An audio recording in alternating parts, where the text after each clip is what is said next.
La loi numéro 76-66 du 2 juillet 1976 portant code du domaine de l'État interdit l'appropriation privée des terres du domaine public maritime. D'ailleurs, l'article 9 de la dite loi dispose expressément que le domaine public est inaliénable et imprescriptible. Depuis l'ancien président Senghor, cette disposition existe, mais on constate de nos jours que le littoral sénégalais est menacé. De Saint-Louis jusqu'au Cap Skirring, la mer avance, la région côtière mord nos côtes. Et que les gens construisent partout.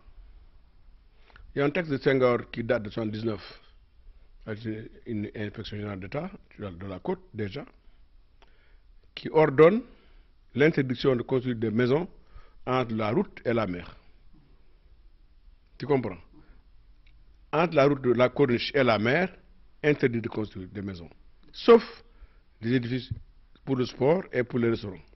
La plateforme pour l'environnement et la réappropriation du littoral Perle dénonce cette violation de la loi. Elle dit que cet atout sur le littoral est devenu une désillusion pour les populations.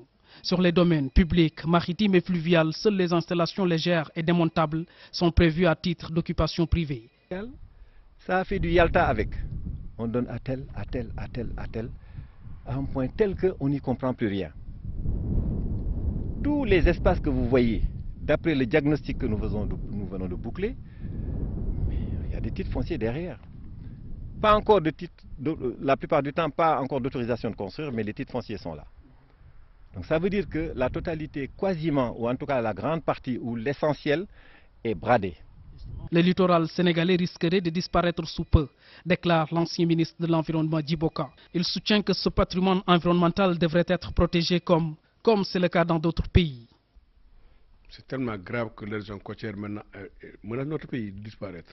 Chaque année, dit-on, la mer avance de quelques centimètres. Si tu prends maintenant une ville comme Rufisque, à l'époque, M. m'avait dit que dans 30 ans, la mer sera à route nationale. Tu as compris?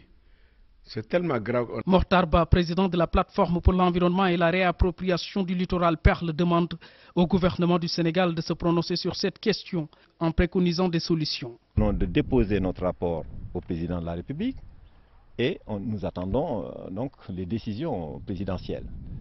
Mais déjà, on a des points très précis. On essaiera tous, c'est ce que nous disons, de rattraper ce qu'il peut l'être.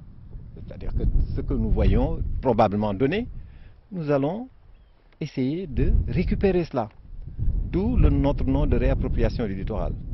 Ce qu'on ne veut pas toucher, nous allons réfléchir sur des formes de taxation, comme ça se fait partout dans le monde. Là aussi, la protection du domaine public maritime DPM doit être une question fondamentale pour l'État du Sénégal. Malgré ces dispositions claires et précises, l'esprit de la loi est quotidiennement violé. Les acteurs du secteur invitent tout le monde à s'impliquer dans la sauvegarde de notre littoral.